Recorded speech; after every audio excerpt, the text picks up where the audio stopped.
It was a John. Said last year, your bar office, common fund buy no credit. Directly someone paying the mine, no say if he ediso. It's or I say for 10%, it's cheap compound too. 87.9. Na 10%. You find in square diamonds, na insurance 10%. Ne ebia legacy projects you find complete bi. Ti some new man cheap compound no. Kubu or her friend a phrase ni. Okay, yes, okay. Ya mamo baako. Nti ya wi contractor na boss we omo ye plastering. Na bonkwaso area ho. Let's say community say ho e akọ be 15. Nti na maternity home bi ho no ma eno maame bi na sie. Nti for be 6 years na maame person oton because na o free district ni. Nti e bi ko approach no.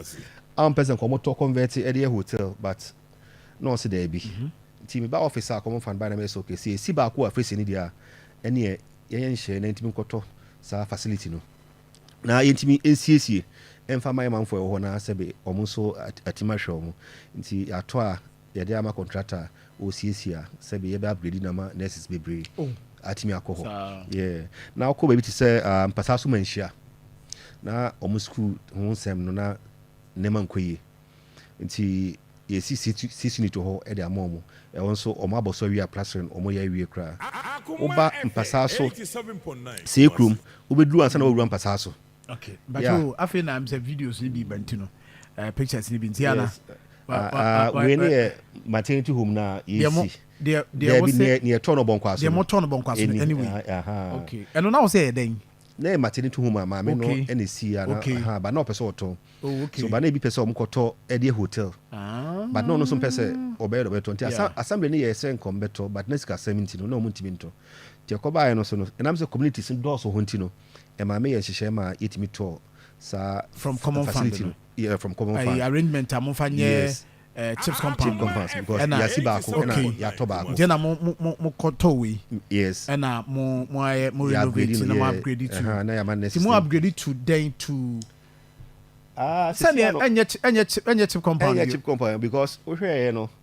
e ho community sin doors nti no ohema no e de request aba because nurses quarters ho no mo yes ke nsi ward enfanka we hunye de enfa momo so nti we hear nema ye de ba ka na ensan ko chip compound crab maybe health center okay I see nti schools no so no see unit e wo manhia sekum mpasa so sekum also ya see 3 units e dey amom because na owura mpasa so a on your right wo hwe edan ankra no dam ankra no tim esua ade na utwam kra wie mehyehew also ya 3 units e dey amom na wo ba kunsu SDA also 3 units omo ye painting ti last year schools ni C4 because me call no na deep parts ka bi da ho ma na ase omo news ye so me hwe sit kan be de e be da ho nti ma ekosi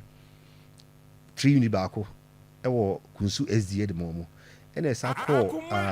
people so e bi omo ye kwan na branch ye no e kwan bi da right e honum e won so na nkwan twa kwan ene bi twa main road no e de ba school nti ekosi 3 units so he de e de ma omo eno no ye for kg yes, okay 3 units bibia computer lab bibia paranke to anu me ha dwemo main road because how a busy road okay ti na o hwe nsuo ho asema ya ye school ba ko pa na e what but before say be konsuo na ho de no sa project yi nyina ye ka no edru what stage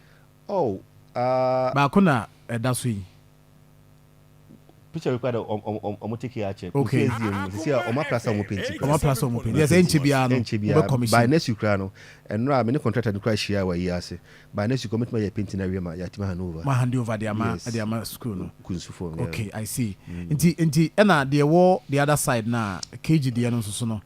kg ne de no so what stage near wo asuabra no e so omo ye plastering akaka na omawie esenche ye beba ho ana ye wo commission o hand over na ade I see that will can su bansu so asem nsuo ho asem so a wow last year you started with your common fund no man class senior school na nsuo ho de kakra e de mo kan sorry before so me class ko so mutwa ko basika fumoja at the bucket is be sense you and sana ma cross so akudware akọ ti me call officer sa asem beto be na me say no e be si tank kese e de amomo e be supply you we hear tank na eso capacity be 50,000 liters na e be we say reservoir ankasa yes kese pa so ti be a bit ma a supply mo you no concrete yeah na ma line mu yes oma wie kra na enche oma kwenti bibia na yakọ commission e de amomo. How many liters? 50,000. Oh, no, Pacho boys quarters and almost connect the entire school. Yes, almost connect school. Into baby, say school day, yeah, school. Now, a cool match. See, cool match. Every Eddie call I almost let's say a summer hall. Boys dormitory in the side. Okay, I see. The movie are so much connect the two. Oh, that's fine. See, we share insurance and so yasa ama scaffold for mechanized boho and man craft so ya more hand pump. Now we call assure call safe room. I want to make a campaign say you na enye easy. 2020 nsure mo sabre me say me hwese nsure mo nompa na enye easy. Nti 2024 me yesenka me hwa bo mo. Ni aba mu die but na a chance for so hiansio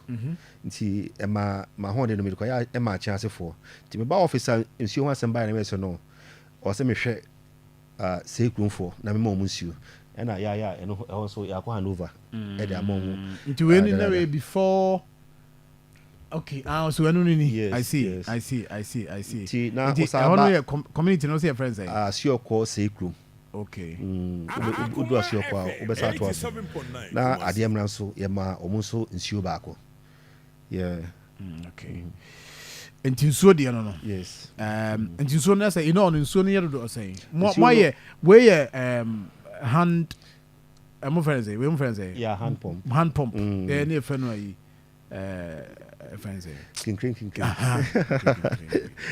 right yeah is Sir John it's me buani ya